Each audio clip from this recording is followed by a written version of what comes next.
Yes. We want to start with Tesla. Yes. And I'm sure you've been getting a lot of questions about the stock. Absolutely. Down 50%. It's recovered nicely this week. I think Elon Musk used your name when he spoke to his employees to basically tell them, hold the stock, look at the bull case Cathie Wood has underscored. Have any of the concerns recently around the stock hold water? Do you think some of them hold water? Has your bull case changed at the margins? Well, first I'm going to give all the credit to the three analysts who are working on Tesla at ARC. And no, our outlook has not changed. What is going on right now, very short term, the economy is being hit in the U.S., lots of uncertainty. That's not good for any auto manufacturer. Of course, there's the political dynamic overlay, and I know that the authorities are going after that. I think that will pass.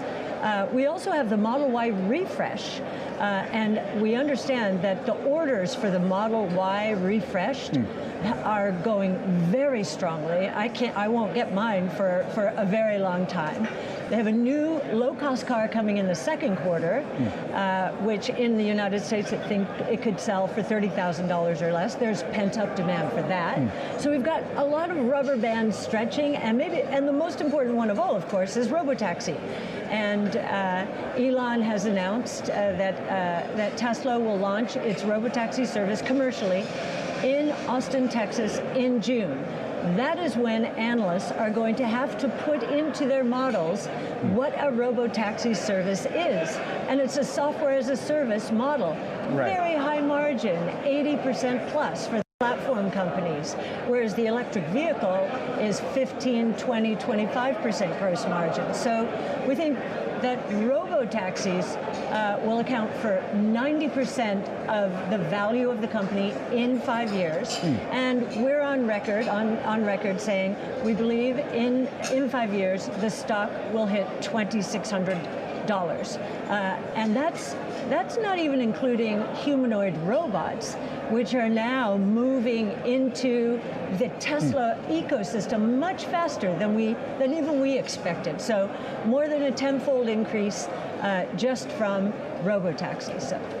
You're not concerned over, let's call it noise, because of Elon Musk's role with the government, for example, and how that may or may have not contributed to the risk premium of the stock? Yes, I think this is one reason the stock is down 50%. It's been cut in half. And I think this is all very short term. This is criminal activity, and this administration is cracking down on criminal activity. And oh, by the way, Tesla cars have a lot of cameras on them. So on X, we're getting to see the people who are committing these crimes, and the authorities are going after them. Suffice to say you've added to your position in Tesla this week? We post our trades at the end of every day, so you can see that we've added to our position. Okay, do you think, one last question on Tesla, do you think they need to, is there any corporate action you think they should entertain right now to boost the stock? Or do you think sentiment takes care of itself?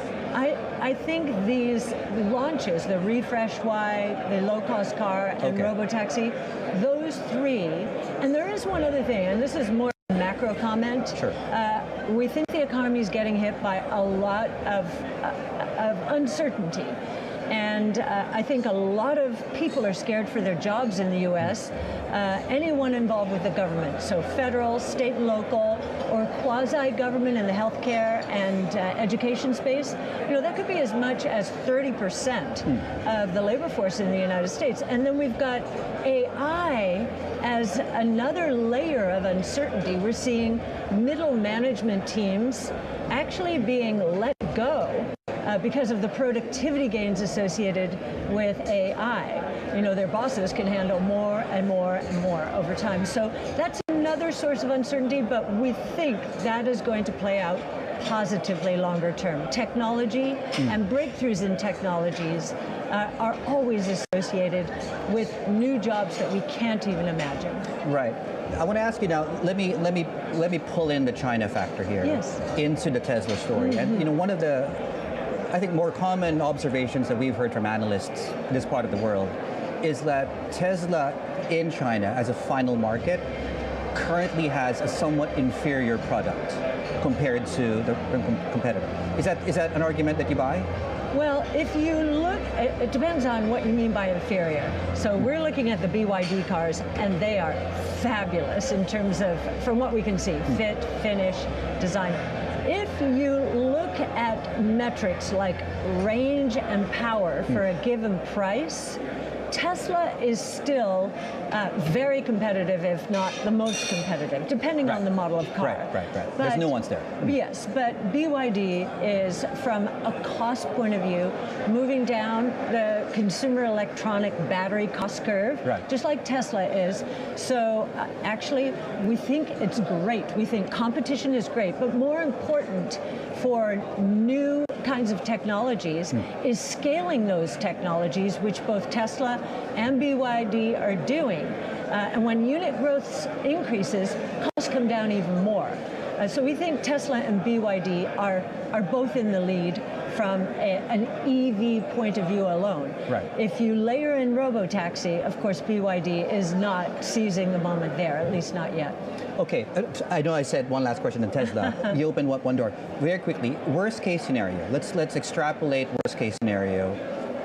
In the event that Tesla does not do well in China, in the slightest event it doesn't, for example, and you point out, of course, that they are still very competitive there, does the bull case still hold up for Tesla if they, say, lose that market? We do believe that China is very important to Tesla, and I actually think that Elon Musk and May Musk, his mother, are sort of ambassadors for the United States. May Musk is a big star in China. Yes, and rightly so. But to answer your question directly, if China were to fail, that would be a short-term hit to the stock. Would it take us away from $2,600? No, because the robotaxi story is much more a function of the Western world, where ride-hailing costs are so much higher than they are in China. We know in Wuhan, for example, Baidu's Apollo, is facing human taxi drivers that, or taxis that cost 35 cents per mile. That in the U.S., it's $2 to $4 per mile. So that's why we think the robotaxi opportunity is so much bigger outside of China. You mentioned Baidu. You guys are nibbling. We are. Okay, why? Tell me why. Well, we had a conversation very recently with Robin Li and his team, the CEO. We understand how competitive the market is in China for both autonomous mobility and large language models. But we're looking at how Robin Li is pushing the envelope. Wuhan is the toughest market in China. He can take learnings from that robotaxi experience into other markets, even just Beijing in China, and here in Hong Kong, where the pricing will be much higher. So we think he's working very hard on autonomous mobility. We believe that autonomous mobility in the next 5 to 10 years is going to scale globally to an $8 to $10 trillion market. If Baidu were to get any of that market, even outside of China, in the rest of Asia, we think that's not at all discounted in the stock. Okay. Yes. Do you see yourself adding to that position then, I would imagine? We can never talk about what we're going to do, but you can see our trades posted every day, so we've been nibbling. Have you entertained looking at any other name in China besides Baidu? Oh yes, I think the shift in even Xi Jinping's wording, common prosperity, which is still a phrase used, toward new productive forces. Right, tech in the private sector. Tech, efficiency, innovation. We're very impressed by what is going on in China.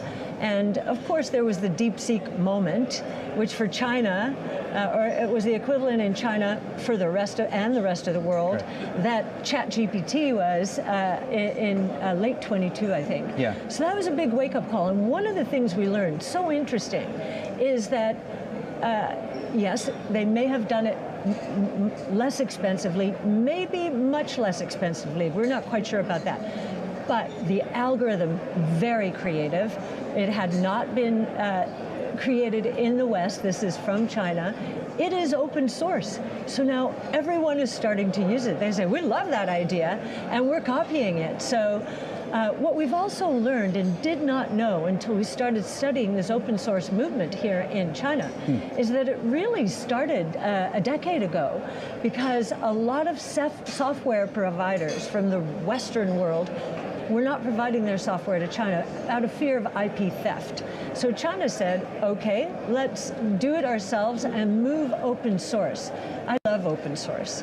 And I think it's going to create a lot of competition out there, which when it comes to innovation is a very good thing, especially for the end consumer.